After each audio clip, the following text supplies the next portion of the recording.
నమస్కారం, welcome to I dream. ధర్మ మార్గం విత్ విజిత కార్యక్రమానికి స్వాగతం. మనతో పాటు ఉన్నారు ప్రముఖ జ్యోతిష్యులు వేణుస్వామి గారు. ఇప్పుడు వారితో మాట్లాడి మరిన్ని విషయాలు తెలుసుకుందాం. ముఖ్యంగా మనకెన్నో సందేహాలు ఉంటూ ఉంటాయి, వాటి గురించి అడిగి తెలుసుకునే ప్రయత్నం చేద్దాం. నమస్కారం అండి. నమస్తే తల్లి. ఇప్పటి వరకు కూడా రకరకాల విపత్తులు అయితే మనం చూసాం. గత ఉగాది మన కొత్త సంవత్సరం నుంచి కూడా ఇప్పటి వరకు చాలా విపత్తులు చూసినాం. అంటే పంచభూతాల్లో ఒక్కొక్కటి ఒక్కొక్క ప్రళయంగా, అగ్ని ద్వారా కావచ్చు, గాలి ద్వారా కావచ్చు, రకరకాలుగా. ఇప్పుడు ఈ గ్రహాల మార్పుల వల్ల ఏవో రాబోతున్నాయని, మొన్న రీసెంట్గా బ్రహ్మంగారి ఇల్లు కూలింది అని, అంటే ఎక్కడ ఏ మూలన ఏం జరిగినా కూడా దాన్ని ప్రతి ఒక్కదానికి లింక్ చేసి దానివల్ల ఏదో దుష్ప్రభావాలు రాబోతున్నాయి, దీనివల్ల ఇబ్బందులు పడబోతున్నారని చెప్పి చెప్తున్నారు. మరి ఈ 2026 మనమైతే ఉగాది నుంచి చూసుకుంటాం, కానీ ఆంగ్ల నూతన సంవత్సరం రాబోతోంది. దీని ద్వారా మనకు ఉగాది వరకు ఈ మధ్య కాలంలో ఎలా ఉండబోతోంది, గ్రహాలు రాశుల పరంగా చూసుకుంటే, పంచభూతాల పరంగా చూసుకుంటే, తర్వాత మనకి సంవత్సరం మారిన తర్వాత ఎలా ఉండబోతోంది. 20 నిమిషాలు ఆడుకుందామనే ప్రయత్నం చేసిన నీకు ఇప్పుడు చిన్న ఫినిషింగ్ టచ్ ఇస్తా. ఈ సంవత్సరం గురువు అధిపతి, కమాండర్ కేతువు అన్ని క్లియర్గా ఉన్నాయి. కేతువు అంటే మోక్షకారకుడు, భక్తికారకుడు. ఈ సంవత్సరం 2026లో ఎక్కడైతే జనాలు గుమిగూడు ఉంటారో అక్కడ ప్రాబ్లమ్స్ వస్తాయి. అది రేపు జరగబోయేటువంటి పుష్కరాలు కావచ్చు, రేపు జరగబోయే సమ్మక్క సారక్క పండగ కావచ్చు, లేకపోతే దేవాలయాల్లో ముక్కోటి ఏకాదశి కావచ్చు, ఎక్కడైతే భక్తి భావం ఉంటుందో అక్కడ చాలా పెద్ద పెను ప్రమాదాలు, సంచలనాలు జరుగుతాయని శాస్త్రం చెప్తుంది. శాస్త్రం చెప్పినప్పుడు ఆ శాస్త్రాన్ని వేణుస్వామి చెప్తున్నాడు. దీన్ని కూడా తప్పు తీసుకుపోయి వేణుస్వామి ఏలినాటి శని నడుస్తుంది మేషరాశికి, మేషరాశి బాగుండదు అని చెప్పాలి, కానీ మేషరాశి సూపర్ స్టార్లు అవుతారని నేనెందుకు చెప్తా అంటే, ఒక చూసినా వేణుస్వామి మన ఒక ఆమె నేను మీనరాశి బాగాలేదంటే మీనరాశికి బాగాలేదని చెప్తున్నా వేణుస్వామి ఎక్కడ ఎప్పుడు వేణుస్వామి అని ఇట్లా ఊతుంది, ఇట్లనే ఊతుంది ఆమె, ఇట్లనే అంటుంది వేణుస్వామి చెప్పిండు అని తిట్టింది. నువ్వు నమ్మవమ్మా, ఆమె అమెరికా నుండి పంచుప్రభాకర్ అని ఒక ఆయన ఉంటాడు, ఆయన తిట్టిండమ్మా ఆ బూతులు భగవంతా నేనైతే తెల్లారి చచ్చిపోతుండే. అంటే వాళ్ళిద్దరికి ఫైటింగ్ జరిగి గదే మీనరాశి అని చెప్తున్నా నేను. ఆమె మీనరాశి అంట, గదే మీనరాశి అంటున్నా నేను. అంటే నేను చెప్పేది అదే, నేను చెప్పేది ఫస్ట్ శనీశ్వరుడు కాదు, శనేశ్వరుడు. శనీశ్వరుడు అని ఎందుకు వచ్చింది అంటే, ఒకరోజు శని శంకరుడు ఇద్దరు కలిసినప్పుడు శంకరుడు శనిని అడుగుతాడు, ఏందా నేను చూస్తే పెద్ద అందరు భయపడుతున్నారు, చాలా పెద్ద పెద్ద వాళ్ళు భయపడుతున్నారు, నువ్వు తోపు తురుమట కదా అంటాడు. అంటే నేను తోపు తురుమా కాదా, రేపు చెప్తా నీ సంగతి అంటాడు. ఎవరు శని ఈశ్వరుని అంటాడు. అంటే ఏంది అంటే, రేపు నీ టైం వచ్చింది, నీ సంగతి ఏందో చెప్తా అంటాడు. అంటే తెల్లవారి పొద్దున సూర్యోదయానికి శంకరుడు పోయి ఒక చెట్టు తొర్రలో దాచుకొని సాయంత్రం సూర్యాస్తమయం వరకు చెట్టు తొర్రలనే ఉంటాడు. ఉండి బయటకు వస్తాడు. బయటకు వచ్చిన తర్వాత శని ఎదురుపడితే నన్నేమో చేస్తా అన్నావు కదా, ఏం చేసినావు అంటాడు. అంటే నువ్వు లయకారకుడివి, ప్రపంచాన్ని శాసిస్తావు, ముల్లోకాలను శాసిస్తావు, అట్లాంటి నిన్ను తీసుకుపోయి సూర్యోదయం నుండి సూర్యాస్తమయం దానిక చెట్టు త్వరలో దాచిపెట్టిన, ఇంతకంటే నేను చేసేదే ఉంది అంటాడు. ఆట మొదలు పెట్టేశాడు అక్కడ ఆల్రెడీ. అప్పటి నుండి ఆయనకు శనీశ్వరుడు అని పేరు వచ్చింది. సో ఇది జరిగింది శంకరుడికి కూడా జరిగింది, రాముడికి కూడా జరిగింది. సో ఏలినాటి శని పీరియడ్లో, షష్టమ శని పీరియడ్లో బాధలు పడేటువంటి పరిస్థితి ప్రతి ఒక్కళ్లకు ఉంటుంది. రెండవసారి ఏలినాటి శనిలో మరీ దరిద్రంగా ఉంటుంది. కలియుగంలో దాని తీవ్రత చాలా ఎక్కువగా ఉంటుంది. కలియుగంలో ఫిజికల్ కంటే మానసికమైన దెబ్బలు చాలా ఎక్కువగా ఉంటాయి. జనాలు కొట్టే దెబ్బలు చాలా ఎక్కువగా ఉంటాయి. నరఘోష వల్ల తినే దెబ్బలు చాలా ఎక్కువగా ఉంటాయి. కలియుగ దైవమైనటువంటి వెంకటేశ్వర స్వామి వారికే ఎన్నో రకాల పూజలు చేసి దిష్టి తీయడానికి ప్రయత్నం చేస్తున్న సందర్భంలో ఆఫ్టర్ ఆల్ మానవుల మనమింత. సో మన మీద ఎన్నో రకాల దుష్ప్రయోగాలు ఉంటాయి, ఎన్నో రకాల నరఘోషలు ఉంటాయి. సో ఇవన్నీ జనాలకు తెలియజేయాల్సిన బాధ్యత ఒరిజినల్ పండితుడిగా, ఒరిజినల్ జ్యోతిష్కుడిగా నా మీద ఉంది. సో సొంత కవిత్వము జనాలకు పాజిటివ్గా చెప్పడానికి నేనేమి ఏమో అంటారు కదా, వ్యక్తిగత ఏదో అంటారు వాళ్ళను, వ్యక్తిగతంగా కౌన్సిలింగ్ ఇచ్చేటువంటి వాడిని కాదు నేను. సో నేను శాస్త్రం ఏం చెప్పిందో నేను దాన్ని మాత్రమే జనాలకు చెప్పడానికి నేను ఇక్కడ ఉన్నా. అంతేగాని క్యాన్సర్ వచ్చిన పట్టుకొని నీకు ఏం లేదు అని చెప్పి వాడిని ఇంటికి పంపించి 2 రోజుల తర్వాత సచ్చేటట్టు చేసేటువంటి నీచుడిని నేను కాదు. క్యాన్సర్ వస్తే క్యాన్సర్ వచ్చింది, ధైర్యంగా బతుకు, ఇంకా బతుకు, నీ కోరికలు తీర్చుకో, అన్ని కోరికలు తీసుకొని సావు అని చెప్తా. రెండవది, అన్ని తిని 60 ఏళ్ళు పోతే ఏం తినకుండా 80 ఏళ్ళు బతికితే లాభం లేదు. సో కలియుగంలో ఇవన్నీ సమస్యలు చాలా తీవ్రంగా ఉంటాయి. భార్యాభర్త కారులో పోతే పక్కింటోడు ఏడిస్తాడు, మంచి కారు కొనుక్కుంటే ఏడిస్తాడు, ఒక పిల్లగాడు మంచి ఉత్తీర్ణత శాతంలో పాస్ అయితే ఏడిస్తారు, మంచి ఉద్యోగం వస్తే ఏడిస్తారు, ఒక పొలిటికల్ బాగుంటే చస్తాడు, ఒక యాంకర్కు డబ్బులు వస్తే చస్తాడు. సో ప్రతి దగ్గర ఏడుపు ఏడుపు ఏడుపు, జలసు అనేటువంటిది రాజ్యమేలుతున్నటువంటి సందర్భంలో తెలుగు రాష్ట్రాలలో అది పీక్ స్థాయిలో ఉండేటువంటి పరిస్థితులలో నిజాలు చెప్పి జనాలని భయానికి దూరంగా ఉంచాల్సినటువంటి బాధ్యత నాది, జరగబోయే నష్టం నుండి కాపాడాల్సినటువంటి బాధ్యత నాది అని ఇంతమంది రాళ్ళేసినా, ఇంత చెండాల పనులు చేసినా, వ్యక్తిగతంగా నన్ను విమర్శలు చేసినా నేను ఎవరిని వ్యక్తిగతంగా విమర్శించడం లేదు. ఎందుకంటే ప్రతి ఒక్కడి ముడి కింద ఖచ్చితంగా సమస్యలు ఉంటాయి. ఈ శుద్ధపూస ఎవడూ కాదు. నాకంటూ నెల రోజులు పక్కకు తీస్తే ఒక్కొక్కటి జాతకాలు చెప్పగలుగుతా అందరివి. నేను వాటి జోలికి బోదలుచుకోవట్లేదు. శాస్త్రం ఏం చెప్పిందో శాస్త్ర ప్రామాణికంగా నేను జనాలకు తెలియజేయాలని కోరుకుంటున్నా. సో లాస్ట్ ఇయర్ ఎట్లా జరుగుతుందో 2025లో అనుభవించిన కష్టం కంటే 2026 ఎక్కువ, 2026 కంటే 27 ఎక్కువ, 27 కంటే 28 ఎక్కువ, 2025 నుండి 28 వరకు సమాజంలో ప్రకృతిలో జరిగే సంఘటనల తీవ్రత చాలా ఎక్కువగా ఉండబోతా ఉంది. ప్రకృతి పరంగా, సామాజికంగా, అగ్ని ప్రమాదాల పరంగా, వాహన ప్రయాణాల ప్రమాదం, చాలా రకాల సమస్యలు ఈ సంవత్సరం ఉండబోతున్నాయి. ఓకే, రాశుల పరంగా ఎలా ఉంటుందండి? సో ఈ సంవత్సరము ఫస్ట్ రాశుల కంటే ముందు మనం మాట్లాడుకోవాల్సింది ఏంటి అంటే, ఈ సంవత్సరము రైలు ప్రమాదాలు, అగ్ని ప్రమాదాలు, వాహన ప్రమాదాలు, అలాగే జన సమీకరణలు ఉన్న చోట, భక్తులు గుమిగూడే చోట, జన సాంద్రత ఉన్న చోట, అది సినిమా థియేటర్లు అవ్వచ్చు, భక్తికి సంబంధించిన ఏరియా అవ్వచ్చు, సో మార్కెట్లు అవ్వచ్చు, మాల్స్ అవ్వచ్చు, వాటిల్లో పెను సంచలనాలు ఈ సంవత్సరం జరిగే అవకాశాలు ఉన్నాయి. ఆర్థిక నష్టము అంటే ఆస్తి నష్టము, జన నష్టము ఉండేటువంటి అవకాశాలు ఉన్నాయి. కాబట్టి జనాలకు చెప్పే విషయం ఏంటంటే, భక్తి పేరుతో జనాలు లేనటువంటి ప్లేస్కి వెళ్ళండి. ముక్కోటి ఉంది, ఖాళీగా ఉన్న వెంకటేశ్వర గుడికి వెళ్ళండి హ్యాపీగా. ఆ దేవుడికి డబ్బులు ఇచ్చిన వాళ్ళు అవుతారు, పంతులకు డబ్బులు ఇచ్చిన వాళ్ళు అవుతారు, గుడికి 4 రూపాయలు ఇచ్చిన వాళ్ళు అవుతారు. అట్లనే జనాలు లేనటువంటి ప్లేసుల్లో పుష్కరాలకు వెళ్ళండి ఈ సంవత్సరము. సో జన సాంద్రత ఉన్నటువంటి ప్రదేశాలను ఈ సంవత్సరం అవాయిడ్ చేయడానికి ప్రయత్నం చేయండి. సో టూర్లు మ్యాక్సిమం అవాయిడ్ చేయండి. ఈ సంవత్సరము లోయ ప్రాంతాలలో, కొండ ప్రాంతాలలో, నదీ పరివాహక ప్రాంతాలలో పెను సంచలనాలు నమోదయ్యే అవకాశం ఉంది. టూరిస్టు ప్రాంతాలలో కూడా ప్రాబ్లమ్స్ ఉంటాయి. ఈ సంవత్సరం భారతదేశంలో కొన్ని ప్రదేశాల్లో మత కల్లోలాలు రేగేటువంటి అవకాశం కనిపిస్తూ ఉంది, కర్ఫ్యూ విధించేటువంటి అవకాశం కనిపిస్తూ ఉంది. సో ఇవన్నీ కూడా ఈ సంవత్సరం చాలా తీవ్రంగా ఉండబోతా ఉన్నాయి. సో జాగ్రత్తలు వహిస్తే మంచిది. ఓకే, ఇప్పుడు అంటే ఇవి ఎవరికి, అంటే ఏదైనా గ్రహాల్లో మార్పులు ఉన్న వాళ్ళకా, లేదంటే అంటే ఇదంతా మనం ప్రకృతి పరంగా చెప్పాలి. ప్రకృతి పరంగా దాంట్లో ఎవరు ఉంటారు అంటే, చనిపోయే వాళ్ళని తీసుకుంటే ఆ బాధితులు ఎవరైతే ఉంటారో వాళ్ళ జాతకంలో ఏలినాటి శనో, షష్టమ స్థానంలో శనో, వ్యయ గురువో ఉంటాడు. సో మనం వాళ్ళే అని చెప్పలేం కదా, అక్కడికి పోయిన వాళ్ళల్లో వాళ్ళు ఉంటారు. ఎవడైతే నష్టజాతకుడు ఉంటాడో వాడికి ఆ ఇన్సిడెంట్ జరుగుతుంది. సో ఇది ఓవరాల్ గా సంవత్సర ప్రిడిక్షన్ అంటారు. సో రాబోతున్నటువంటి సంవత్సరం పేరు కూడా చాలా చాలా చాలా కాంట్రవర్షియల్ నేమ్, పరాభవనామ సంవత్సరము. పరాభవము అంటే ఓటమి, అవమానముతో కూడిన ఓటమి అని అర్థం. పరాభవము, దుర్యోధనుడికి మయసభలో జరిగినది పరాభవము. సో అలాంటి పరాభవము ఎవరికి జరుగుతుంది అంటే, ఎవరి జాతకంలోనైతే ఏలినాటి శని ఉందో, 6వ స్థానంలో శని ఉన్నాడో, 8వ స్థానంలో శని ఉన్నాడో, 12వ స్థానంలో గురువు ఉన్నాడో వాళ్లకు ఈ సంవత్సరం సంచలనాలు ఉండబోతా ఉన్నాయి. అది మేషరాశి కావచ్చు, మీనరాశి కావచ్చు, సింహరాశి కావచ్చు. సో ఇలాంటి వారికి ఈ సంవత్సరం పెను సంచలనాలు ఉండేటువంటి అవకాశాలు ప్రస్ఫుటంగా కనిపిస్తూ ఉన్నాయి. సో ఇది ఓవరాల్ గా సంవత్సర ఫలితము. ఇక 12 రాశులకు సంబంధించి ముందుగా మేషరాశి కనుక తీసుకున్నట్లయితే, మేషరాశికి ఈ సంవత్సరము ఏలినాటి శని నడుస్తూ ఉంది. సో ఏలినాటి శని ఒక పక్క గురువు బాగాలేడు, ఒక పక్క రాహు బాగాలేడు, ఒక పక్క కేతు బాగాలేడు. సో ఇలాంటి సందర్భంలో పెను సంచలనాలకు కారణభూతమయ్యేటువంటి అవకాశం ఉంది. సో విద్యార్థులకు ఉత్తీర్ణత శాతం తగ్గుతుంది, కోరుకున్న ప్లేస్మెంట్స్ రావు, వీసా రిజెక్ట్ అయ్యే అవకాశం ఉంది. ఉద్యోగస్తులకు పై అధికారుల వల్ల సమస్యలు ఉంటాయి, ప్రమోషన్లు ఆగిపోతాయి. సో బదిలీలు చాలా దూరంగా బదిలీలు అయ్యే అవకాశం కనిపిస్తూ ఉంది. రాజకీయ నాయకులకు ఫెయిల్యూర్స్ కనిపిస్తూ ఉన్నాయి, ఉన్న పదవులు కోల్పోయే అవకాశం కనిపిస్తుంది, ఎన్నికలలో ఓటమి కనిపిస్తూ ఉంది. రైతులకు మొదటి పంట కంటే రెండవ పంట బాగుండే అవకాశం ఉంది.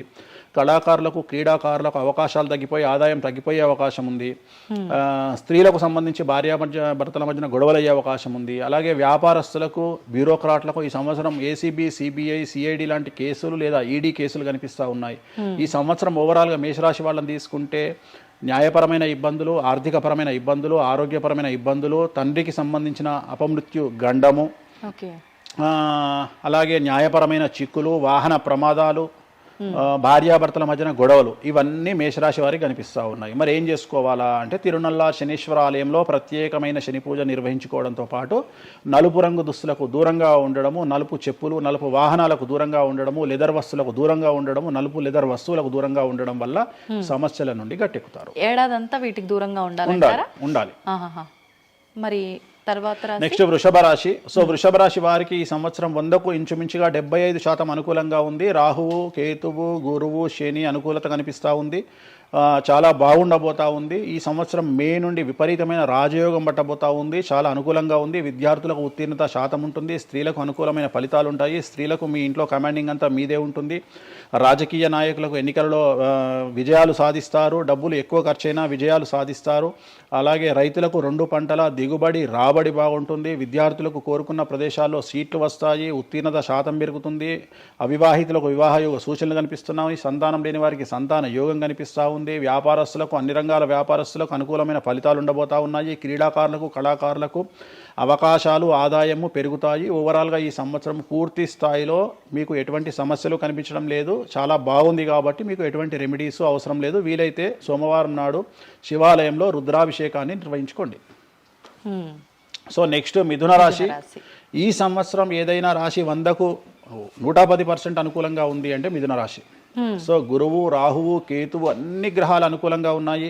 పట్టిందల్లా బంగారంగా ఉంటుంది. గురువు అతిచారం వల్ల మీ జాతకం చాలా బాగుండబోతా ఉంది. గత 10 సంవత్సరాల నుండి మీరు పడుతున్నటువంటి కష్టాలన్నీ తొలగిపోయే అవకాశాలు కనిపిస్తూ ఉన్నాయి. సో కొత్త స్పీడ్తో ముందుకు వెళ్ళండి. కొత్త ఆలోచనలు చేయండి. ఎంత గొప్పగా జీవితంలో ముందుకెళ్లాలో ప్లాన్ చేయండి. చాలా గొప్పగా ఆలోచించండి. చిన్నగా ఆలోచన చేయకండి. గురువు విపరీత రాజయోగాన్ని ఇవ్వబోతా ఉన్నాడు. దైవబలం మీకు అనుకూలంగా ఉంది. గురుబలం మీకు అనుకూలంగా ఉంది. శనిబలం మీకు అనుకూలంగా ఉంది. కాబట్టి కొత్త వ్యాపారాలు ప్రారంభించండి. విపరీతమైనటువంటి చాలా గొప్పగా కలలు కనండి. ఆ కళలను సాకారం చేసుకునే దిశగా ప్రయాణం చేయండి. విద్యార్థులకు అనుకూలంగా ఉంది. ఉద్యోగస్తులకు అనుకూలంగా ఉంది. వ్యాపారస్తులకు అనుకూలంగా ఉంది. రైతులకు 2 పంటలు అనుకూలంగా ఉంది. సో ప్రతి వాళ్ళు చెరువులు, తర్వాత చేపల చెరువులు, రొయ్యల చెరువులు పండించే వాళ్ళకు అనుకూలంగా ఉంది. పౌల్ట్రీ ఫామ్ వాళ్ళకు అనుకూలంగా ఉంది. రాజకీయ రంగం వారికి అనుకూలంగా ప్రజల్లో మంచి మార్పులు కనిపిస్తూ ఉన్నాయి. స్త్రీలకు మీదే కమాండింగ్గా ఉంటుంది. కుటుంబంలో మీరు ఏం చెప్తే అది జరిగేటువంటి అవకాశాలు కనిపిస్తూ ఉన్నాయి. సో మిథున రాశి వారికి పూర్తి స్థాయిలో అనుకూలంగా ఉంది. ఎటువంటి రెమెడీస్, ఎటువంటి పూజలు అవసరం లేదు. అద్భుతం అయితే వీళ్ళది. నెక్స్ట్ కర్కాటక రాశి. సో నెక్స్ట్ కర్కాటక రాశి. సో కర్కాటక రాశి వారికి కూడా ఇంచుమించు 90% అనుకూలంగా ఉంది. కాకపోతే ఇక్కడ ఉన్న సమస్య ఏంటంటే మే వరకు 2026 మే వరకు కొద్దిగా వీళ్ళకు గురువు 12వ ఇంట్లో ఉన్నాడు కాబట్టి కాళ్ళు చేతులు విరిగే అవకాశం ఉంది. దెబ్బలు తగిలించుకునే అవకాశం కనిపిస్తూ ఉంది. జాగ్రత్తగా ఉండండి. సాధ్యమైనంత వరకు లెమన్ ఎల్లో కలర్ దుస్తులు ధరించే ప్రయత్నం చేయండి. చాలా అనుకూలంగా ఉండబోతా ఉంది. రాజకీయ రంగంలో ఉండే వాళ్లకు విపరీతమైనటువంటి విజయాలు సిద్ధిస్తాయి. జనాల్లో అనుకూలమైన వాతావరణం ఉంటుంది. వ్యాపారస్తులకు విశేషించి అనుకూలంగా ఉంటుంది. విద్యార్థులకు అనుకూలంగా ఉంటుంది. అలాగే రైతులకు అనుకూలంగా ఉంటుంది. కళాకారులకు, క్రీడాకారులకు మరీ అనుకూలంగా ఉంటుంది. కాకపోతే ఓవరాల్గా కర్కాటక రాశి వారికి ఈ సంవత్సరం కొద్దిగా శత్రువుల యొక్క బెడద ఒక 10% కనిపిస్తూ ఉంది. కానీ శత్రువులను పట్టించుకోకండి. శని బలం వల్ల వాళ్ళు ఎంత ప్రయత్నాలు చేసినా, రాహు బలం వల్ల వాళ్ళు ఎంత ప్రయత్నాలు చేసినా మిమ్మల్ని ఎవరు ఏమీ చేయలేరు. సో మీరు చేయాల్సింది ప్రతి గురువారం నాడు లెమన్ ఎల్లో దుస్తులు ధరించే ప్రయత్నం చేయండి. అలాగే శ్రీకాళహస్తిలో గురు దక్షిణామూర్తి వద్ద గురువారం నాడు గురుహోరలో గురువుకు అంటే దక్షిణామూర్తికి అష్టోత్తర పూజ చేయించుకోండి. అలాగే పసుపు రంగు పువ్వు ఏదైనా ఉంటే అక్కడ నుండి తెచ్చుకొని ఇంట్లో పెట్టుకోండి. మీకు అనుకూలమైన ఫలితాలు ఉంటాయి. అంటే శని వీళ్ళకి ఫేవర్గా ఉన్నాడు అంటే శని వీళ్ళకి చాలా ఫేవర్గా ఉన్నాడు. రాహు ఫేవర్గా ఉన్నాడు. కేతు ఫేవర్గా ఉన్నాడు. మే నుండి గురువు కూడా ఫేవర్గా ఉంటాడు. అది ఉన్న చిన్న ఇబ్బందులకు కూడా ఏమైనా దానాలు అలాంటివి అదే మనం చెప్పిన ఎందుకు గురువు లెమన్ ఎల్లో కలర్ గురువుకు దక్షిణామూర్తి సరిపోతుంది. ఇంకా అవసరం లేదు. ఇంకా దానాలు అవసరం లేదు. మరి తదుపరి రాశి. సో నెక్స్ట్ సింహరాశి. సింహరాశికి ఈ సంవత్సరం అష్టమ శని నడుస్తూ ఉంది. గురువు వ్యతిరేకమైన ఫలితాలు. రాహు, కేతువు చాలా నెగిటివ్గా ఉన్నారు. సో ఇంచుమించుగా 4 గ్రహాలు వ్యతిరేకమైన దిశలో ఉన్నాయి. అష్టమ శని అంటే తల్లికి ఆరోగ్యపరమైన ఇబ్బందులు ఉంటాయి. మానసికమైన ఇబ్బందులు ఉంటాయి. శారీరకమైనటువంటి అనారోగ్య సమస్యలు ఉంటాయి. అలాగే ఆర్థికపరమైన ఇబ్బందులు, న్యాయపరమైన చికాకులు ఉంటాయి. జాగ్రత్తగా ఉండండి. నలుపు రంగు దుస్తులకు దూరంగా ఉండండి. విద్యార్థులకు సమస్యలు, ఉద్యోగస్తులకు సమస్యలు, వ్యాపారస్తులకు సమస్యలు, ఈడీ కేసులు, పోలీస్ కేసులు, బ్యూరోక్రాట్స్కు సిబిఐ కేసులు, రైతులకు పంటల దిగుబడిలో నష్టము, కళాకారులకు, క్రీడాకారులకు వాళ్ళ అవకాశాలను ఇతరులు దక్కించుకునేటువంటి అవకాశం కనిపిస్తూ ఉంది. స్త్రీలకు భార్యాభర్తల మధ్యన గొడవలు. సో ఓవరాల్గా సింహరాశి వారికి ఏ రంగంలో వారైనా సమస్యలు కనిపిస్తూ ఉన్నాయి. అష్టమ శని ప్రభావం కనిపిస్తూ ఉంది కాబట్టి నలుపు రంగు దుస్తులకు దూరంగా ఉండండి. తీరు నల్లార్ శనీశ్వర ఆలయంలో ప్రత్యేకమైన శని పూజను నిర్వహించుకోవడం ద్వారా సమస్యల నుండి గట్టెక్కుతారు. ఓకే. సో నెక్స్ట్ కన్యారాశి. ఈ సంవత్సరం కన్యారాశి వారికి ఇంచుమించు 75% అనుకూలంగా ఉండబోతా ఉంది. శని, అలాగే కుజుడు, రాహువు, కేతువు, గురువు అనుకూలతల వల్ల చాలా చాలా అనుకూలంగా ఉండబోతా ఉంది. ఒకే ఒక్క సమస్య ఈ సంవత్సరం ఉండేది, భార్యాభర్తల మధ్యన ఈగోలు కానీ క్లాషెస్ కానీ వచ్చే అవకాశం ఉంది. సో కాంప్రమైజ్ అవ్వడానికి ప్రయత్నించండి. భార్య దగ్గర భర్త, భర్త దగ్గర భార్య, కాంప్రమైజ్ అవ్వండి. ఈగోలకు పోవద్దు, జెలస్లకు పోవద్దు. ఆర్థికపరమైన అంశాల్లో జాగ్రత్తగా ఉండండి. విద్యార్థులకు అనుకూలత కనిపిస్తూ ఉంది, రాజకీయ నాయకులకు అనుకూలత కనిపిస్తూ ఉంది, వ్యాపారస్తులకు, కళాకారులకు, క్రీడాకారులకు విశేషమైన యోగం లభించబోతూ ఉంది. న్యాయస్థానాల్లో పనిచేసే వాళ్లకు, న్యాయ సంబంధమైన వృత్తిలో ఉండే వాళ్లకు అనుకూలమైన ఫలితాలు ఉండబోతూ ఉన్నాయి. స్త్రీలకు విశేషించి అనుకూలంగా ఉండబోతూ ఉంది.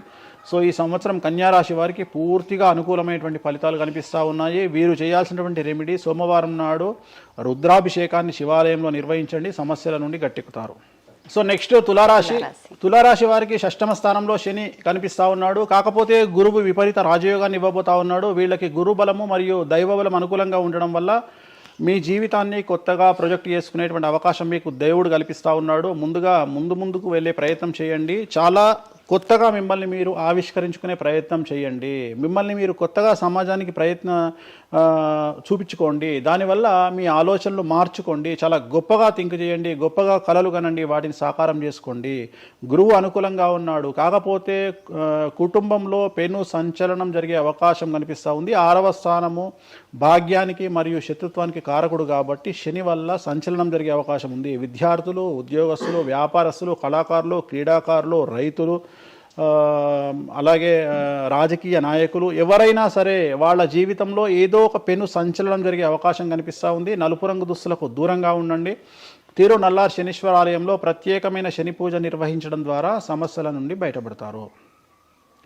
నెక్స్ట్ వృశ్చిక రాశి. వృశ్చిక రాశి వారికి అర్ధాష్టమ శని వెళ్ళిపోయింది. శని గురువులు అనుకూలంగా ఉన్నారు, రాహు కేతువులు అనుకూలంగా ఉన్నారు. కళాకారులు, క్రీడాకారులు, ఉద్యోగస్తులు, విద్యార్థులు, వ్యాపారస్తులు, రైతులు, రాజకీయ నాయకులు, స్త్రీలు, అన్ని రంగాల వారికి పూర్తిగా 100కి 100% అనుకూలంగా ఉన్నటువంటి రాశి వృశ్చిక రాశి. పూర్తి స్థాయిలో విశాఖ 4, అనురాధ 1, 2, 3, 4, జ్యేష్ఠ 1, 2, 3, 4, 9 పాదాల వారికి విశేషించి రాజయోగంగా భావించాల్సి ఉంటుంది.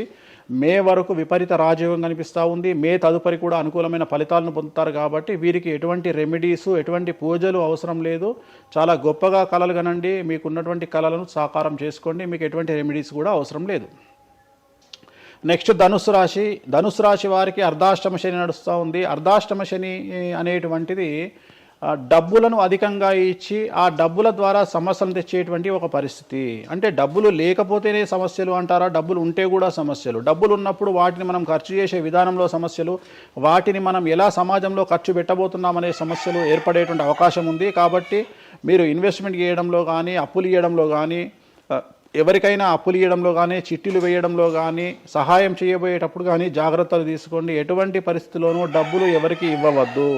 సో ధనుస్సు రాశి వారికి డబ్బు పరంగా సమస్యలు ఏర్పడే అవకాశం ఉంది. రాక డబ్బులు వచ్చినాయి కాబట్టి తీసుకెళ్ళి వేరే వాళ్ళకి ఇచ్చి మోసపోయే అవకాశాలు కనిపిస్తూ ఉన్నాయి. ఈ ఒక్క విషయంలో ధనుసు రాశి వాళ్ళు జాగ్రత్తలు తీసుకుంటే విద్యార్థులకు, ఉద్యోగస్తులకు, కళాకారులకు, క్రీడాకారులకు, రాజకీయ నాయకులకు, స్త్రీలకు, వ్యాపారస్తులకు, రైతులకు, అన్ని రంగాల వారికి ఈ సంవత్సరం అనుకూలంగా ఉంటుంది. ఓన్లీ మీరు చేయాల్సిన రెమెడీ నలుపు రంగు దుస్తులకు దూరంగా ఉండండి. తిరునల్లార్ శనీశ్వర ఆలయంలో ప్రత్యేకమైన శని పూజ నిర్వహించడం ద్వారా సమస్యల నుండి గట్టెక్కుతారు. నెక్స్ట్ మకర రాశి. మకర రాశి వారికి ఈ సంవత్సరం చాలా అనుకూలంగా ఉంది. ఈ సంవత్సరం అండర్లైన్ చేయాల్సిన విషయం ఏమిటంటే మకర రాశి వారికి భార్యాభర్తల మధ్యన గ్యాప్ ఏర్పడేటువంటి అవకాశం ఉంది. గొడవలు వచ్చే అవకాశం ఉంది. ఈగోస్ వల్ల కానీ వేటి వల్ల అయినా సమస్యలు వచ్చే అవకాశం ఉంది. అది కాకుండా విద్యార్థులకు అనుకూలతలు ఉంటాయి, ఉద్యోగస్తులకు అనుకూలతలు ఉంటాయి, రైతులకు 2 పంటల దిగుబడి రాబడి ఉంటుంది. అలాగే రాజకీయ నాయకులకు సమాజంలో మంచి పేరు ప్రఖ్యాతులతో పాటు పదవులు సిద్ధిస్తాయి. రైతులకు 2 పంటల దిగుబడి రాబడి ఉంటుంది. వ్యాపారస్తులకు రూపాయికి 100 రూపాయల లాభం ఉంటుంది. స్త్రీలకు కోరుకున్నటువంటి ఫలితాలు ఉంటాయి. అన్ని రంగాల వారికి అనుకూలమైన ఫలితాలు మకర రాశి వారికి ఉండబోతా ఉన్నాయి. వీరు సోమవారం నాడు శివాలయంలో రుద్రాభిషేకం నిర్వహించుకున్నట్లయితే సమస్యల నుండి గట్టెక్కుతారు. సో నెక్స్ట్ కుంభరాశి. కుంభరాశి వారికి ఏలినాటి శని చివరి అంకంలో ఉంది. చాలా సమస్యలు కనిపించబోతా ఉన్నాయి. కుటుంబంలో ఎవరిని తీసుకున్నా విద్యార్థులు, ఉద్యోగస్తులు, వ్యాపారస్తులు, కళాకారులు, క్రీడాకారులు, రాజకీయ నాయకులు, స్త్రీలు, ఉద్యోగస్తులు, బ్యూరోక్రాట్లు అందరికీ సమస్యలు ఉన్నాయి. వాహన ప్రమాదాలు, పోలీస్ కేసులు, కోర్టు కేసులు, ఆరోగ్యపరమైన ఇబ్బందులు, మానసికమైన ఇబ్బందులు, స్త్రీలకైతే థైరాయిడ్ సమస్యలు, పీసీఓడి సమస్యలు, గర్భసంచికి సంబంధించిన సమస్యలు, మానసికమైన ఇబ్బందులు బాధించే అవకాశం కనిపిస్తూ ఉంది. జాగ్రత్తగా ఉండండి, నలుపు రంగు దుస్తులకు దూరంగా ఉండండి, శనివార నియమాన్ని పాటించండి, సప్త శనివార వ్రతాన్ని పాటించండి. సప్త శనివార వ్రతం అంటే శనివారం నాడు శ్రీ వెంకటేశ్వర స్వామి వారికి సంబంధించినటువంటి వ్రతము. ఇది పుస్తకం మీకు మార్కెట్లో దొరుకుతుంది, తీసుకొచ్చుకొని 7 వారాల పాటు 7 శనివారాల పాటు చేయండి, సమస్యల నుండి గట్టెక్కుతారు. ఇక చివరిది లాస్ట్ది అనేటువంటిది మీనరాశి. మీనరాశి వారికి ఈ సంవత్సరం జన్మశని నడుస్తూ ఉంది. జన్మశని చాలా డేంజరస్గా ఉండబోతూ ఉంది. ఏ రంగంలో ఉండే వారికైనా ఈ సంవత్సరం సమస్యలు తప్పవు. ఆర్థికంగా, సామాజికంగా, న్యాయపరంగా, ఆరోగ్యపరంగా, వాహన ప్రమాదాలు అవ్వచ్చు, ఆర్థికపరమైన నష్టాలు అవ్వచ్చు, పోలీస్ కేసులు అవ్వచ్చు, ఇంట్లో తల్లిదండ్రులు ఒకళ్లకు ప్రాణగండాలు అవ్వచ్చు, భార్యాభర్తల మధ్యన గొడవలు అవ్వచ్చు. మరీ ముఖ్యంగా ఈ సంవత్సరం మీనరాశి జాతకులు ఉండేటువంటి ఇళ్లలో మగవాళ్లకు సంపాదన లేకుండా ఖాళీగా ఉండడం వల్ల ఆడవాళ్ళు మాత్రమే సంపాదించి, ఆడవాళ్ల ఉద్యోగంతో డబ్బులు సంపాదించి, ఆడవాళ్ళ అంటే భార్యల మీదనో, ఆడవాళ్ళ కూతుళ్ళ మీదనో, తల్లి మీదనో బ్రతికేటువంటి పరిస్థితి మగవాళ్లకు ఉండే అవకాశం ఉంది. కాబట్టి ఈగోలను చంపుకోండి.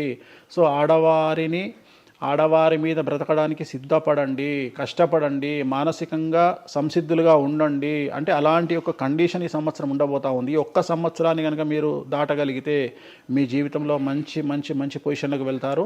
సో నలుపు రంగు దుస్తులకు దూరంగా ఉండండి, రాత్రిపూట ప్రయాణాలు చేయకండి, వాహన ప్రమాదాలు జరిగే అవకాశం కనిపిస్తూ ఉంది. జన సమూహం ఉన్నటువంటి ప్రాంతాలకు వెళ్ళకండి. సో జాగ్రత్తలు తీసుకోండి, నలుపు రంగు దుస్తులకు దూరంగా ఉండండి. తిరునల్ల శనీశ్వర ఆలయంలో ప్రత్యేకమైన శని పూజ నిర్వహించడం ద్వారా సమస్యల నుండి బయటపడతారు. ఇప్పుడు ఈ రాశి ఫలాల్ని ఈ మధ్యకాలంలో చాలా మంది ఫాలో అవుతున్నారండి. ఇది అక్షరం అంటే పేరులో మొదటి అక్షరాన్ని బట్టి ఫాలో అవ్వాలా, లేదంటే డేట్ ఆఫ్ బర్త్ బట్టి వచ్చే రాశిని ఫాలో అవ్వాలా? ఇది పేరులో దాని సంబంధం లేదు, డేట్ ఆఫ్ బర్త్ ప్రకారం చూసుకోవాలి. రెండోది ఇది గోచారం, గ్రహచారం వేరు, గోచారం వేరు. ఇది జస్ట్ గోచారం ప్రకారం ఎలాగైతే మనము సౌరమానం ప్రకారము మనం చూసుకుంటామో అలా ఇది ఓన్లీ చాంద్రమానం ప్రకారము మీ నక్షత్రం ప్రకారం చూసుకోవాల్సిందే. మళ్ళీ వ్యక్తిగతమైన జాతకం వేరు. అంటే ఒక 3-4 రాశులు మినహాయించి అన్ని రాశుల వారికి కొంచెం ఇబ్బందికర పరిస్థితులే ఉన్నాయి. దానికి మీరు చెప్పిన రెమెడీస్ చేసుకుంటే సరిపోతుంది. ఈ మధ్య కాలంలో దశమహావిద్యల అమ్మవార్ల గురించి చాలా ఎక్కువగా వింటున్నాం. రాబోతున్న సినిమాలు, ఆల్రెడీ వచ్చిన సినిమాలు కూడా వారికి సంబంధించిన సినిమాలు ఎక్కువగా రావడం జరుగుతోంది. అంటే కొత్తగా అంటే ఎవరైనా మనిషి కొత్తగా వస్తే మాట్లాడుకోవడం వరకు ఓకే, కానీ భగవంతుల గురించి కొత్తగా మన అందరిలోకి రావటము, వాళ్ళ గురించి మాట్లాడుకోవటము, మళ్ళీ అంటే భగవంతుడు అంటేనే అందరికీ అందుబాటులో ఉండి వాళ్ళకున్న కష్టాల నుంచి గట్టెక్కించడానికి ఆరాధించే వాళ్ళుగా మనం భావిస్తాము. మరి వాళ్ళని అందరూ ఆరాధించొద్దని రకరకాల విధానాలన్నీ చెప్తూ ఉన్నారు. ఎవరు అసలు ఈ దశమహావిద్యలు, ఎందుకు ఆరాధించొద్దు అందరూ? నేను 1991 ఐ థింక్ ఘరానా మొగుడు అనే సినిమా ఓపెనింగ్ చేయడానికి విశాఖపట్నం వెళ్ళాను. నేను ఆ సినిమా ముహూర్తం నేనే పెట్టిన. ఇక్కడ చిరంజీవి గారి సినిమా, రాఘవేంద్రరావు గారిది విశాఖపట్నంలో అయ్యింది. బంగారు కోడిపెట్ట అనే సాంగ్ తోని ఆ సినిమా స్టార్ట్ అయింది. అది ముహూర్తం చేసిన నేను విశాఖపట్నంలో. అప్పుడు నేను అక్కడనే పక్కనే ఉన్నటువంటి శ్రీకాకుళం అనేటువంటి ఒక ప్రాంతానికి వెళ్ళిన. నేను మాట్లాడేది 1991. అప్పుడు వాళ్ళకి ఎన్టీ రామారావు అంటే ఎవరో తెలియదు. హైదరాబాద్లో ఎన్టీ రామారావు ఉంటాడు అంటే వాళ్ళ ఆశ్చర్యానికి అంతులు లేవు. అంటే ఎన్టీ రామారావు అనే వ్యక్తిని మీరు చూసిరా, మీకు తెలుసా అంటే వాళ్ళంతా అంటే ఆ రోజు ఉన్నటువంటి డెవలప్మెంట్, ఆ రోజున్న ఫ్లైట్లు, ఆ రోజున్న వ్యవస్థను బట్టి వాళ్ళు ఎక్కడనో కుగ్రామంలో ఉండేటువంటి మనుషులు. సో వాళ్లకు ఎన్టీఆర్ అంటే హైదరాబాద్ అంటే తెలియదు. మీరు ఇప్పటికీ కూడా శ్రీకాకుళం ఆ ఏరియాకి వెళ్ళి హైదరాబాద్ మీరు జీవితంలో వచ్చిరని అడగండి, 190 మందికి హైదరాబాద్ అంటే ఏందో తెలియదు. ఓకే, సో అట్లనే భారతదేశంలో ఇప్పుడు మన తెలుగు రాష్ట్రాల్లో పుట్టిన చాలా మంది దగ్గరికి వెళ్ళి ఢిల్లీ ఎలా ఉంటుంది అని అడిగితే మీకు తెలియదు, ముంబై ఎలా ఉంటుంది అని అడిగితే మీకు తెలియదు. మాకు తెలియదు కాబట్టి ప్రపంచం గింతే బాయిలకప్ప అనుకోవద్దు. సో దశమహావిద్యలు అనేవి ఇవాళ కొత్తవి కావు. ఎలాగైతే లింగాకారంలో శివుణ్ణి పూజిస్తున్నామో శివుడి భార్య అయినటువంటి సతీదేవిని అదే యోని రూపంలో పూజిస్తున్నాము. అయిపోయింది, చెరిసగం మంచుకురు ప్రపంచాన్ని. నీకు ఇవాళ తెలిసింది వేణుస్వామి చెప్తే. వేణుస్వామి ఎంక్వైరీ చేయడం అలవాటు, వేణుస్వామికి ఎక్స్ప్లోర్ చేయడం అలవాటు కాబట్టి తిరిగి వచ్చి నీకు ఇవాళ చెప్తే నీకు అర్థమైంది. నువ్వు అంత మాట మాట్లాడుతున్నావు. అరుణాచలం ఎవరికి తెలిసి బాలటి వరకు? ఎందుకు అరుణాచలానికి పొలోమంటే వెళ్ళిపోతున్నారు అంటే చాగంటి కోటేశ్వరరావు గారు చెప్పడం వల్ల నీకు అరుణాచలం తెలిసింది. మరి అరుణాచలం విషయంలో ఇదే డిస్కషన్ ఎందుకు వస్తలేదు? అరుణాచలం అనేది నిన్న మొన్నటి దానికి తెలియదు కదా జనాలకు. ఇవాళ గిరి ప్రదక్షిణలు చేస్తూనే ఉన్నారు కదా మీరు అందరు పోయి. అంటే ఎవరో ఒకళ్ళు ఒక సబ్జెక్టు గురించి మాట్లాడేటువంటి పరిస్థితిలోకి రావాలి, ఆ ఫ్రీడమ్ మనం ఇవ్వాలి. సో అరుణాచలం గురించి చాగంటి గారు ఎలా మాట్లాడినారో దశమహావిద్యల గురించి వేణుస్వామి గత 5 సంవత్సరాల నుండి ఫైటింగ్ చేస్తూ ఈ స్టేజ్కి తీసుకొచ్చిండు. దశమహావిద్యల గురించి మాట్లాడడంలో చాలా ఇబ్బందులు ఉంటాయి, ఎందుకంటే చాలా మంది దొంగ పనులు చాటుకు చేయాలనుకుంటారు కానీ పబ్లిక్ లో చేయాలనుకోరు. సో అలాంటి దాన్ని సైలెన్స్ బ్రేక్ చేసినటువంటి వ్యక్తి వేణుస్వామి. దానివల్ల వేణుస్వామి చాలా సఫర్ అయ్యిండు, సామాజికంగా సఫర్ అయ్యిండు, పండితులతో సఫర్ అయ్యిండు, మీడియా వల్ల సఫర్ అయ్యిండు, చాలా మందితో సఫర్ అయ్యిండు దశమహావిద్యల గురించి మాట్లాడడం వల్ల. అంటే ఎందుకు మరి మీరు ఇంత సఫర్ అవుతున్నప్పుడు ఎందుకు? నా ఇష్టం అది, నా ఇష్టం అది. అంటే సమాజంలో ఉన్నప్పుడు ఇష్టం మన ఇష్టం. నేను తప్పు మాట్లాడతలేను కదా, నేనేం తప్పు మాట్లాడతలేను కదా. ఇప్పుడు నేననే పాయింట్ ఏంటంటే అల్ట్రాసెట్ అని ఒక టాబ్లెట్ ఉంటుంది, ఆ టాబ్లెట్ లో గంజాయి ఉంటుంది. సో మనం వాడే చాలా టాబ్లెట్లలో గంజాయి ఉంటుంది, మనం వాడే చాలా టాబ్లెట్లలో కొన్ని క్యాన్సర్ ఔషధాలలో పాము విషం ఉంటుంది. దాని గురించి మనం మాట్లాడుకోం. సో మనం దేని గురించి మాట్లాడుకుంటాము అంటే ఏదైనా కొత్తది వచ్చినప్పుడు వేణుస్వామి లాంటి వాడు వచ్చినప్పుడు మాట్లాడుకుంటాడు. ఇప్పుడు చాలా మంది కొంతమంది నాకు తెలిసిన వాళ్ళు షుగర్ అంటే ఇప్పటికి కూడా చెప్పుకోరు, భారతదేశంలో షుగర్ వస్తే చెప్పుకోరు షుగర్ వచ్చిందని. అంతెందుకు ఇవాళ గురించి సరోగసి గురించి ఇప్పటికీ మన దేశంలో మాట్లాడుకోరు. ఇప్పటికి కూడా చాలా మంది సెలబ్రిటీలు సరోగసితోని పిల్లల్ని గంటూ అబద్ధాలు చెప్పుకుంటారు, మేము కడుపుతోనున్నామని. అట్లనే అబద్ధాలు చెప్పుకుంటారు, అట్లనే శ్రీమంతాలు చేసుకుంటారు, కానీ వాళ్ళంతా సరోగేట్ మదర్సు. కానీ వాళ్ళు జనాలకు తెలియదు, ఎందుకంటే పొద్దున్న లేచి డోర్ కొట్టి నువ్వు కడుపుతో ఉన్నావా లేదా అని బెదిరిస్తారు. ఎవడన్నా బెదిరించాడు కదా. నువ్వు ఒక నిజమైన ప్రెగ్నెంట్ను పిలిచి అమ్మ 9 నెలలకు నీ బాడీ లాంగ్వేజ్ ఏందో అడుగు, డెలివరీ అయిన తర్వాత 40 రోజులు నీకు సుక్కలు ఎట్లా కనిపిస్తాయో అడుగు. మొన్న నాకు బాగా క్లోజ్ అయినటువంటి ఒక ఆమె 21 కొడుకు పుట్టిండండి వేణుస్వామి గారు, 21కి రండి అని పిలిచింది. 21కి పోయినా 5వ అంతస్తులు ఉంది వాళ్ళ ఇల్లు. కిందికి నేను వచ్చిన పార్కింగ్ దిగంగానే వేణుస్వామి గారు మీరు లిఫ్ట్ లో రండి అని మెట్లెక్కుంటూ పోతుంది. 22వ రోజు నాకు అనుమానం రాదా? వస్తుంది. నేను కూడా అడగాని పుట్టిన కదా, నేను కూడా ఒక అమ్మ కొడుకునే కదా, నాకు తెలుసు. సరోగసి మదర్ కి ఇబ్బందులన్నీ అసలు ఉండవు. ఈమె కనదు కదమ్మా. ఇప్పుడు ఎవరో అంటారు, మీరు అది గెస్ చేశారు. గెస్ చేయడం ఏంది? 2 మెట్లెక్కాలంటేనే బాడీ లాంగ్వేజ్ తెలిసిపోతుంది కదా. ఈమె స్వామి గారు మీరు లిఫ్ట్ లో రండి అని టకటక మెట్లెక్కుంటుంది. అంటే అంతకుముందు ఒక ఎట్లా ఉరికిందో డెలివరీ అయినాక కూడా అట్లే ఉరుకుతుంటే నాకు అనుమానం ఏమేమి ఇట్లా ఉరుకుతుంది అంటే okay surrogate okay okay okay అంటే వాళ్ళు చెప్పుకోవడానికి భయపడుతుంది. అందరు నయనతారలు లక్ష్మీ మనుషులు కాదు కదా. అప్పటికైనా మీకు చెప్పారా వాళ్ళు ఓపెన్ గా? చెప్పలేదు, ఇప్పటికీ చెప్పలేదు. ఆల్రెడీ అట్లనే సెలబ్రిటీలు చాలా మంది ఇదే పని చేస్తారు. సో ఇలాంటివి మాట్లాడుకోవాలి అంటే సమాజం యాక్సెప్ట్ చేయదు. కానీ వేణుస్వామి వచ్చి దశమహావిద్యలో నాన్ వెజ్ పెడతారు అనగానే ఇక నాన్ వెజ్ ప్రపంచంలో ఎవరు తిననట్టు, ఇక నాన్ వెజ్ అసలు నాన్ వెజ్ ఇక అసలు అదేదో తప్పైనట్టు, ఇక లిక్కర్ ఎవరు తాగలేనట్టు. మళ్ళా చూస్తే తెలంగాణలో హైయెస్ట్ లిక్కరు సేల్స్ భారతదేశం మొత్తంలో తెలంగాణదే ఉంటది, ఆంధ్రప్రదేశ్దే ఉంటది. మనం బతికేది 2 రాష్ట్రాలు బతికేదే లిక్కర్ మీద బతుకుతాయి. కానీ మళ్ళీ మనకు ఎక్కడ లేని బాధ వేణుస్వామి మాట్లాడితే నిజాయితీగా మాట్లాడిండు కాబట్టి వేణుస్వామి తప్పు చేస్తుండు, వేణుస్వామి ఆడ మంద అవుతుండడా. సార్ అప్పుడు కరోనా వరకు తినకూడని కమ్యూనిటీలు ఏవి కూడా అంటే నాన్ వెజ్ ముట్టుకోని కమ్యూనిటీలు కూడా డాక్టర్ చికెన్ తినురి మటన్ తినురి అనగానే ఒక్కొక్కడు మార్కెట్లో లేనంత మటన్ చికెన్ తిన్నారు. కమ్యూనిటీల గురించి నేను మాట్లాడా. అప్పటిదాకా మేము తినము అన్నోడు కూడా తినడం స్టార్ట్ చేసిర్రు. అంటే నువ్వు డాక్టర్ చెప్తే మళ్ళీ డాక్టర్ చెప్పాడు కాబట్టి తింటున్నామండి, లేకుంటే తినేవాళ్ళం కాదు. తిన్నావా లేదా? సో తప్పే ఉంది. అసలు మద్య మాంసాదులు లేని దేవతల గురించి మాట్లాడుకుందాం. ఎక్కడున్నారు దేవతలు? అసలు మద్య మాంసాదులు లేని దేవతలేరి? రాముడు క్షత్రియుడు, మాంసం తినలేదా? సురాపానం అంటున్నావు, దేవతలే సురాపానం తీసుకున్నారు. అది మద్యమే మరి అది దానికి ఏంటమ్మా? ఇప్పుడు ఎన్నో యాగాలు చేస్తారు, అవన్నీ పుకార్లు అంటున్నారు. అదే చెప్తున్నా నేను నీకు. సురాపానము అని ఎక్కడ పెట్టిరు? అమృతము అని ఎక్కడ పెట్టి? సురాపానము నథింగ్ బట్ సారా, ఇప్పసారా. అంటే అప్పుడు ఇన్ని రకాల మందులు లేవు కాబట్టి, స్కాచ్లు ఓడకాలు వైండ్లు లేవు కాబట్టి అప్పుడు మనకు ఒకటే ఏంది? సురాపానం అంటే సారా అంటే ఇప్పసారా, ఇప్ప పూల నుండి తీసినటువంటి సారా. అంతే, అది కూడా అంతే. మళ్ళా రోజులు పెరుగుతున్న కొద్ది టేస్ట్ మారుతుంది. సో ఇవాళ వేణుస్వామి వచ్చి మాట్లాడంగానే ఇక ఎక్కడ లేనటువంటి అంటే ఏం లేదు. నేను అనేది ఏంటంటే టార్గెట్ చేయడానికి ఏదో ఒకటి కావాలి. ఇప్పుడు నువ్వు దశమహావిద్యల గురించి తెలుసుకోవాలి అంటే నువ్వు కామాఖ్య పోవాలి. కామాఖ్య పోవాలి అంటే అప్ అండ్ డౌన్ 30,000 అవుతుంది ఫ్లైట్ టికెట్, ట్రైన్లో పోలేవు.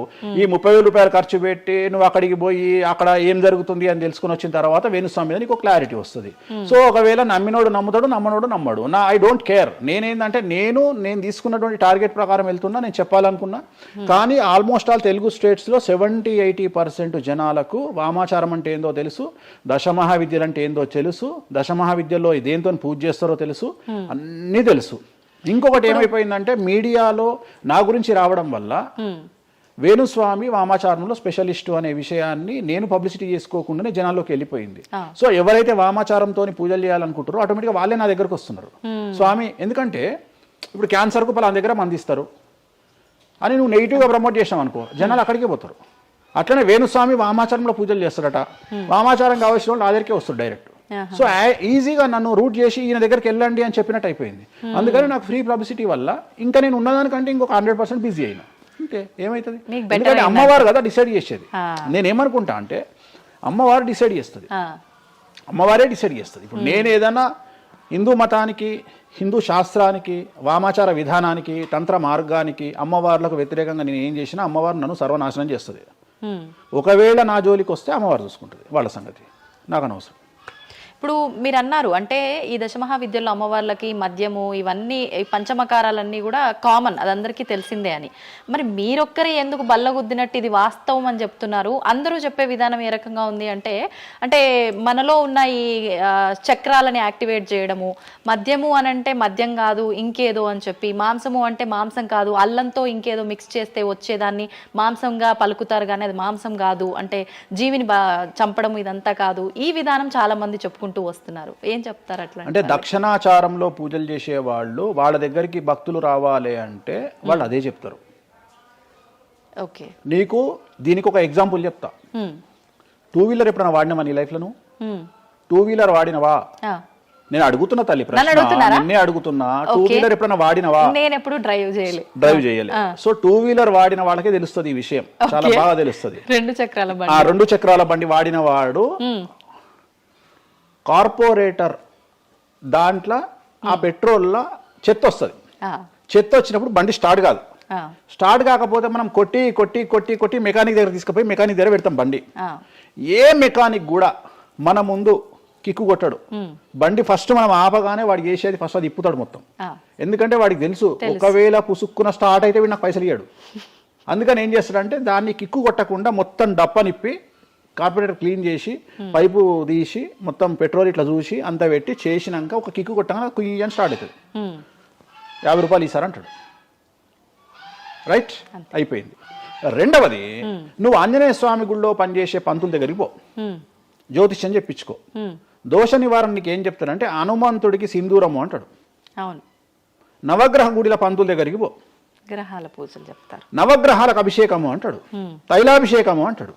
అంటే నువ్వు ఎవరి దగ్గరికి పోతే వాడి దగ్గర లేని దాన్ని వాడు అడ్వైజ్ చేయడు. లాజిక్ అర్థమైందా? వాడి దగ్గర లేని దానికి వాడు అడ్వైజ్ చేయడు. దశమహావిద్యల గురించి కానీ వామాచారం గురించి కానీ చేయగలిగిన తోపు తురుము సౌత్ ఇండియాలో వేణుస్వామి ఒక్కడే. బుద్ధి లేనోడు ఎవడన్నా నువ్వు పోతే పండితుని దగ్గరికి పోతే నాకు చేత కాదండి, నేను ఎదవనండి, అక్కడ వేణుస్వామి గారు ఉన్నారండి అని ఎవడన్నా పంపిస్తాడా? నిన్ను పంపించరు. ఏమంటాడు అప్పుడు? అవన్నీ తప్పులు నేను చేసే కరెక్ట్ అంటాడు. అంతేగాని నా దగ్గరికి వీళ్ళందరూ దారి మళ్ళిస్తారా? పొండి వేణుస్వామి దగ్గరికి అని. అప్పుడు ఏం చెప్తాడు? పంచమకారాలు లేవు అంటాడు. అప్పుడు నేనేం చెప్తున్నా? వేణుస్వామి నిజాయితీ పరుడు కాడు, వేరే వాళ్ళు నిజాయితీ పరులు కారు. మీ చేతిలో ఆండ్రాయిడ్ ఫోనో ఐఫోనో ఉంది, గూగుల్లో కానీ చాట్‌జీపీటీలో కానీ జెమినీలో కానీ వామాచారం అంటే ఏందో ఓపెన్ చేయండి, దశమహావిద్యలు అంటే ఏందో ఓపెన్ చేయండి, వామాచారంలో ఉండే పంచమకారాలు అంటే ఏంటో ఓపెన్ చేయండి. మీకు మీరే తెలుసుకోండి. ఈ సమాజంలో తెలుగు రాష్ట్రాల్లో ఉన్న దొంగలెవరో దొరలెవరో మీరే గుర్తుపట్టండి. ఎవరు అబద్ధాలు చెప్తున్నారు అనే విషయాన్ని తెలుసుకోండి. వేణుస్వామి దొంగ అయితే వేణుస్వామి దగ్గరికి రాకండి, వేణుస్వామి జ్యోతిషం చేత కాకపోతే రాకండి, వేణుస్వామి పంచమకారాలు తప్పు చెప్తే రాకండి. మీరు ఎవరిని అడగండి, మనుషుల మాట నమ్మకండి, దీన్ని నమ్మండి. నేను అందుకనే మనుషుల్లో మార్పులు ఉండొచ్చు, మనుషుల్లో భేదాభిప్రాయాలు ఉండొచ్చు, మనుషుల్లో ఈగోలు ఉండొచ్చు. దీంట్లో ఈగోలు లేవు, దీనికి ఈగో లేదు. దీనికి పొసెసివ్నెస్ లేదు, దీనికి ఈర్ష లేదు. మంచిగా ఓపెన్ చేయండి, వామాచారం అని కొట్టండి. వామాచారం అంటే ఏందో చూపిస్తుంది, పంచమకారాలు అంటే ఏందో చూపిస్తుంది, దశమహావిద్యలు అంటే ఏందో చూపిస్తుంది, కామాఖ్య దేవాలయం అంటే ఏందో చూపిస్తుంది. సో పంచమకారాల్లో ఏమేమి ఉంటాయో అదే చూపిస్తుంది. సో పంచమకారాలలో ఒక్కటి మాత్రమే గురుముత, మాకు గురువు ఏం నేర్పించిండో అది మేము చేయాలి. మిగిలిన 4 మైథునం, మిగిలిన 4 ఫిజికల్గా పెట్టాల్సిందే. సాత్విక దేవతలు అంటే గణపతి, సరస్వతి, వెంకటేశ్వర స్వామి, చండి, వీళ్ళంతా సాత్విక దేవతలు. మేము దశమహావిద్యలకు వచ్చేటప్పటికి ఉగ్రదేవతలు. ఉగ్రదేవతలకు ఎప్పుడు కానీ డైరెక్ట్గా నువ్వు ఏమైతే సబ్జెక్ట్లో ఉన్నాయో అవి పెట్టాల్సిందే. సో ఉగ్రదేవత విషయంలో కాంప్రమైజ్ అనేది లేదు. ఉగ్రదేవతలకు నువ్వు ఖచ్చితంగా సాటిస్ఫై చేయాల్సిందే. నాకు అర్థం కాని విషయం ఏంటంటే తెలంగాణలో ఆషాఢ మాసంలో బోనాల విషయంలో జరిగే తంతునే నేను కొత్తగా చేస్తలేను, అదే తంతు నేను చేస్తున్నా. మీకు అక్కడ లేని సమస్య ఇక్కడ ఎందుకు వస్తుంది నాకు అర్థమైతలేదు. కానీ అక్కడ బలి అండ్ పానకం, కళ్ళు ఈ 2 సాకపోయటం మాత్రమే ఉన్నాయి. పంచమకారాలు ఏం లేవు కదా. మత్స్యం అంటే ఏంది? చేపతో ఏం కుంపలు మునిగినాయి. కానీ మీరు అన్నట్టుగా చూస్తే ఇక్కడ పంచమకారము, ఇక్కడ మాత్రం పంచమకారం కాదు కాబట్టి విమర్శిస్తున్నారేమో. అవునమ్మా, ఇప్పుడు ముద్ర అనేది అది ముద్ర తంతే కదా, క్రియనే కదా. తంత్ర మార్గంలో ముద్ర అనేది ఒక వ్యవస్థ. మత్స్యము అంటే చేపనే కదా. నువ్వు కొత్తగా పెట్టేది ఏముందాడా? మటను, మద్యము, మత్స్యము, ఇంకొకటి ఎక్కువ వస్తుంది నీకు, అంతే అంతే కదా నువ్వు పెట్టేది. కానీ అది కూడా ప్రాంతాన్ని బట్టి చేయాల్సిన విధానము. దాన్ని తీసుకొచ్చి ఇక్కడ మాట్లాడేది ఏంది, ఎందుకు మాట్లాడాలి అని అంటున్నారు కదా. సో ఇప్పుడు ఒక ప్రాంతానికే దేవత పరిమితం అయితే అట్లా అని కాదు, కొంతమంది ప్రాంతానికి పరిమితమై ఉంటారు, కొంతమంది గ్రామానికి పరిమితమై ఉంటారు, అలా ఉంటూ ఉంటారు కదా. మరి అక్కడ కామాఖ్య దగ్గరే చేయాలి, కామాఖ్య దగ్గరే మాట్లాడాలి, ఆ పూజలు తీసుకొచ్చి ఇక్కడ చేయడం ఇక్కడ నేనేం చేయలేదే అనే వాళ్ళు ఉన్నారు. అవునమ్మా, అదే చెప్తున్నా. వాళ్ళు ఎందుకు అంటున్నారు అంటే వాళ్ళకి పొట్టబోతుంది కదా, వాళ్ళ కూడు దగ్గర, నోటి దగ్గర కూడు పోతుంది కదా, మస్తుగా మాట్లాడతారు. ఇది ఏమైతుంది, నేను ఒక లాజిక్ చెప్తా. ఇప్పుడు నీకు ఒక షాపు నడుస్తుంది, బుక్ స్టాల్ అంటే, ఎదురుగా ఇంకో బుక్ స్టాల్ పెట్టినప్పుడు ఆటోమేటిక్గా వీటి దెబ్బతింటాడు. నేను ఒక కొత్త మార్గం ఎంచుకున్నా, ఈ కొత్త మార్గం ఎంచుకోవడానికి దమ్ము ధైర్యం కావాలి. నా వేలో నేను వెళ్తున్నా. నన్ను విమర్శించడానికి చాలా మంది వస్తారు. కారణం ఏంటి అంటే వేణుస్వామి ఒక్కడే, కానీ 99 మంది పాజిటివ్ దక్షిణాచారంలో వెళ్తే వేణుస్వామి ఒక్కడే వామాచారంలో వెళ్తున్నాడు. వీళ్ళకి నేను అందరికీ కాంపిటీటర్గా వీళ్ళు భావిస్తున్నారు. నేనేమంటున్నా అంటే సార్ నీకు నేను కాంపిటీటరే కాదు, ఎందుకంటే మీరందరూ సౌందర్య, మన ఆమె పేరు ఇంకో సాయి, ఏమో హీరోయిన్ పేరు ఏదో ఉంటుంది కదా, సాయి పల్లవి. సో మీరంతా సాయి పల్లవి సౌందర్య టైపు, నేను సన్నీ లియోన్ టైపు. నన్ను వదిలేయండి, నన్ను వదిలేయండి. నాకు మీకు కాంపిటీషన్ లేదు. నేను బికినీ మీద తిరుగుతా, నేను అన్ని వదిలేసుకున్నా. నా మొలదారం కూడా తీసి పక్కకు పెట్టిన. అంటే నాకు బట్టలు ఇప్పే అవకాశం మీకు ఇయ్యట్లా, మొత్తం ఇప్పేసుకున్నా నేను ఆల్రెడీ. మీరు ఇప్పుదామంటే ఏం లేవు నా దగ్గర చివరికి నా అండర్వేర్తో సహా, నా మొలదారంతో సహా ఇప్పుకున్నా. ఇంకేం లేవు మీరు ఇప్పడానికి. సో మీ పని మీరు చేసుకోండి, మీరు సాత్విక దేవతలను ఆరాధించుకోండి, మీరు ఏం చేసుకోండి. వీళ్ళంతా ఏ కాన్సెప్ట్ అంటే సువర్ణ పుష్పార్థం అక్షతాం సమర్పయామి అంటే సువర్ణ పుష్పం అనుకొని అక్షతలేనైనా మీరు అదే బ్యాచ్. మంద అనుకొని మటన్ అయినా, మాంసం అనుకొని మటన్ అయినా, మంద అనుకొని స్కాచ్ పోయినైనా నాది ఆ బ్యాచ్. నా బ్యాచ్ నాదే. నేను జెన్యూన్గా ఏం కావాలనో అమ్మవారికి అదే ఇస్తా.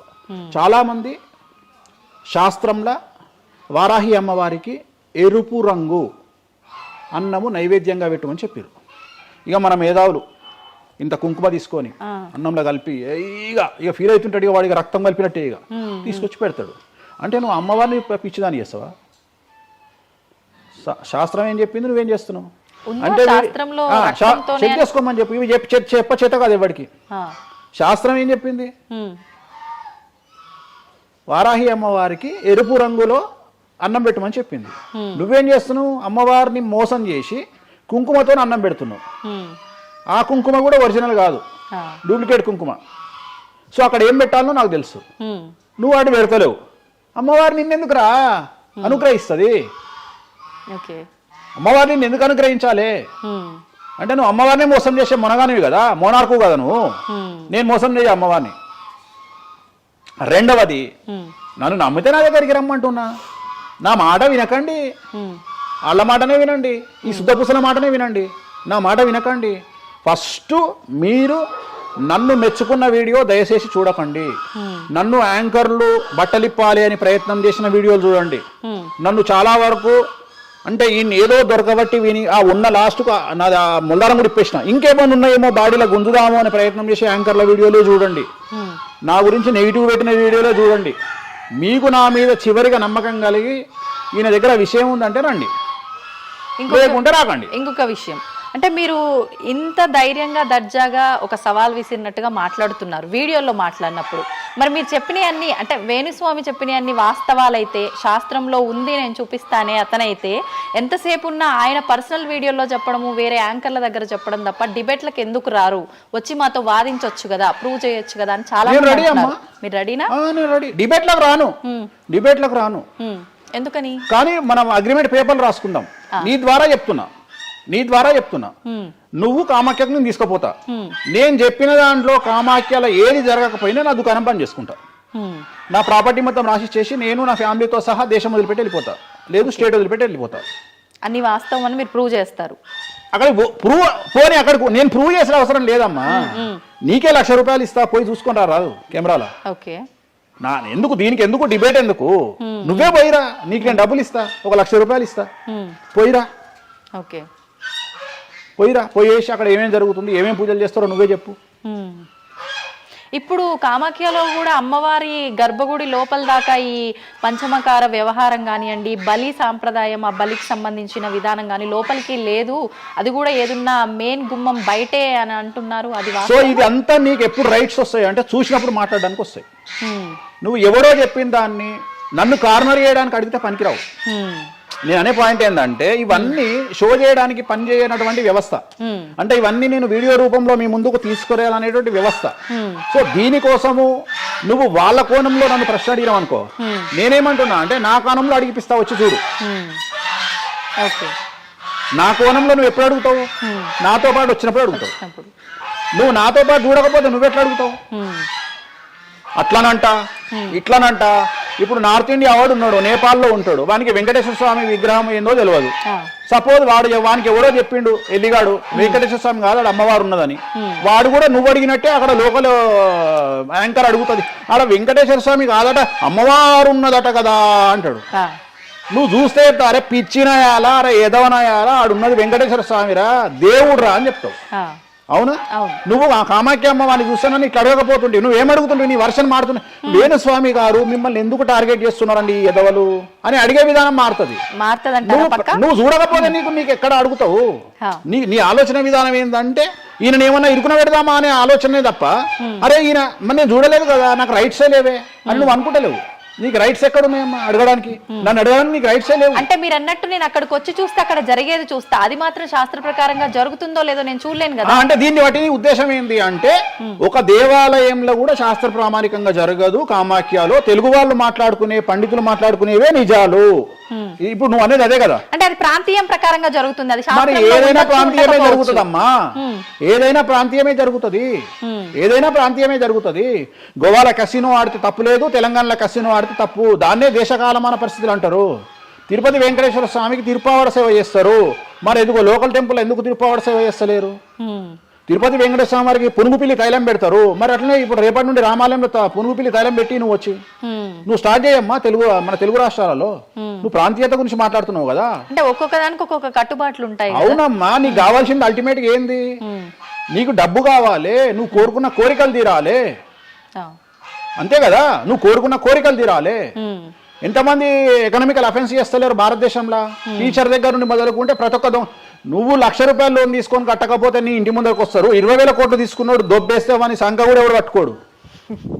ఇవి కదా మనం మాట్లాడుకోవాలి. ఇవి చేతగావు. వేణుస్వామి కామాఖ్య నుండి అమ్మవారిని తెచ్చి హైదరాబాద్లో పెట్టిండు అంటే నేను అనే పాయింట్ ఏంటంటే ఇదే చెప్తున్నా. ఇప్పుడు విమర్శించడానికి బట్టలిప్పడానికి చేసే ప్రయత్నము, నువ్వు సబ్జెక్ట్ గురించి ఆలోచించి వామాచారం అంటే ఏంది, దీనివల్ల లాభం ఏంది, ఇది కదా అడగాల్సిన ప్రశ్నలు. కానీ ఏం చేస్తున్నావు? నీ దగ్గరకు వచ్చే వరకు సాధ్యమైనంత వరకు అసలు కామాఖ్యలో ఇష్టమే లేదట కదా. ఒకవేళ నిన్ను నిరూపిద్దామని నేను విశ్వ ప్రయత్నం చేస్తే చివరికి నువ్వేం మాట్లాడతావు? అది అక్కడ లోకల్ అట కదా.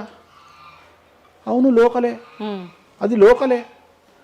ప్రతి ప్రాంతానికి ఆచారం ఉంటుంది. మరి సంక్రాంతి అనే పండుగ ఆంధ్ర వారిది కదా, తెలంగాణలో లేదు కదా. మరి తెలంగాణ రేపటి నుండి వేస్తే జనవరిలో తోలు తీద్దాం ఒకనొకంది చెప్పు, మరి చేద్దాం. పతంగులు ఎగిరేసుడు తెలంగాణ ప్రాంతం కదా, ఆంధ్రాలో కూడా నేస్తే తందాం ఈసారి. చెప్పు మరి, నువ్వే చెప్పు. ఎందుకు బ్రిటిష్ వాళ్ళు అలవాటు చేసిన న్యూ ఇయర్ ని మనం జరుపుకోవట్లేదా? అంటే నీకు నచ్చిందేమో, నేను అదే చెప్తున్నా. మీరు చేస్తే సంసారం, వేణుస్వామి చేస్తే వ్యభిచారం. అంటే అర్థమైంది ఏంటంటే, యాంకరింగ్ ఇప్పుడు ఇంటర్వ్యూ మనం మాట్లాడుకుంటే సంవత్సరం గురించి మాట్లాడదామంటే నీకు అల్టిమేట్గా కాంట్రవర్సీ కావాలి. ఎందుకంటే జనాలు కాంట్రవర్సీ తన్నుకొని వస్తే ఎంజాయ్ చేస్తారు. ప్రశాంతంగా కూర్చొని ఓం నమో వెంకటేశాయ, వెంకటేశ్వరం కొబ్బరికాయ కొడతాడు, వెంకటేశ్వరం నామాలు ఉంటాయి అంటే ఎవరు చూడాడు. ఇట్లా మనం ఇద్దరం పెంట పెట్టుకున్నాం అనుకో, కింద నన్ను తిట్టేటోడు వచ్చిండ్రో ఆ దున్నపోతు అని ఒక కామెంట్ పెట్టి ఎంజాయ్ చేసేటోడు చేస్తాడు. సో ఇవన్నీ చూసి చూసి చూసి చూసి చూసి వెక్స్ అయిపోయినా. నేను ఒకటే నమ్ముతా, ఒక మనిషి విమర్శించంగానే ఆ మనిషి లైఫ్ నాశనం అయితే ఆ మనిషి బ్రతికి వేస్ట్. ఒక మనిషి కొట్టగలిగితే ఆ మనిషి లైఫ్ వేస్ట్. మీరు ఏం కొట్టుకుంటారో, ఏం విమర్శ చేసుకుంటారో మీ ఊహకే వదిలేస్తున్నా. వేణుస్వామి అన్టచబుల్. వేణుస్వామి చాలా కష్టపడి స్థాయికి వచ్చిండు. సో వేణుస్వామి చెప్పేవేవి అబద్ధాలు కాదు. ఇంత పెద్ద స్టేట్మెంట్ ఇస్తున్నా. వేణుస్వామి తప్పు చేస్తే వేణుస్వామిని అమ్మవార్లు సర్వనాశనం చేస్తారు, 1000 ముక్కలు చేస్తారు. వేణుస్వామి సర్వనాశనం అయిపోతాడు. నా జోలికి ఎవడొచ్చినా వాని సంగతి అమ్మవారు చూసుకుంటుంది. ఇంతకంటే బిగ్గెస్ట్ స్టేట్మెంట్ ఎవడు ఇయ్యాడు ప్రపంచంలో, నేను ఇస్తున్నా. సో నేను ఇక్కడున్న తొప్పాసగాళ్ళతో డిబేట్ పెట్టాల్సిన అవసరం నాకు లేదు. నీకు ఉండి నీకు దమ్ము ఉంటే నువ్వు తీసుకురా, ఎవరిని తీసుకొస్తావో నేను డబ్బులు పెట్టుకుంటా, కామాఖ్య తీసుకుపోతా, చూపిస్తా. మళ్ళీ మొత్తం చూపించిన తర్వాత నేను నోట్ల నుంచి ఇది లోకల్ ఇది లోకల్. రాత్రి పెళ్లిలు ఏదైతాయి ఆంధ్రాలో అవుతాయి, తెలంగాణలో ఏ పెళ్లిలు అవుతాయి 11 గంటలకు అవుతాయి. మరి ఇప్పటి నుండి తెలంగాణలో ఎవడన్నా రాత్రిపూట పెళ్లి చేసుకుని తన్నాలే పట్టుకొని. ఇంత పెద్ద గ్లోబలైజేషన్ అయ్యింది. చివరికి బాలయ్య బాబు సినిమాలకు కూడా పరదాలు కాలుస్తున్నాం అమెరికాలో, పవన్ కళ్యాణ్ సినిమాలకు కూడా పరదాలు కాలుస్తున్నాం అమెరికాలో. దీంట్లో రానటువంటి పట్టింపు ఓన్లీ వేణుస్వామి కామాఖ్య దగ్గరికి పోయినప్పుడే వస్తుంది అంటే కావాలని చేస్తున్న వ్యవహారం ఇదంతా. వాళ్ళ ఇష్టం. ధన్యవాదాలండి, చాలా చక్కగా వివరించారు. ఓం నమో వెంకటేశాయ.